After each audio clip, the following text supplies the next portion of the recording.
po, ilalagay ito sa rider. Ang rim nito, triple rim by 17. 17 rim. Ito sa Aerox. By 14 rim. 14 rim. Ang gulong nito, 4590, 6080 sa gitna. Yan ang forma. Ito naman, 150/70 by 14. Ang lapad ng rim is 3.5. O, ipagkumpara po natin. Ipagdikitin po natin kung anong itsura. O, yan po ang itsura nito.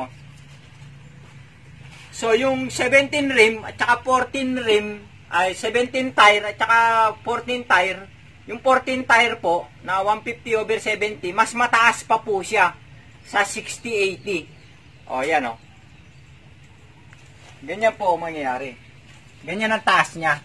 Mas mataas na di hamak itong 150/70. O. Tapos yung lapad naman po,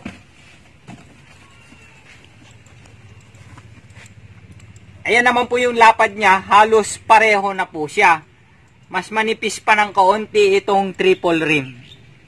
Mas manipis pa ng kaunti itong triple rim. O, yan. So, ibig sabihin, yung disenyo na ito ng bawat isang motor, 14 rim, tsaka 17 rim, pwede po siya. Sa mga mahilig po sa show, pwede po nating i-apply ito para dito. Aerox Rider Aerox. Pwede pong i-apply ito dito sa Aerox. Oh.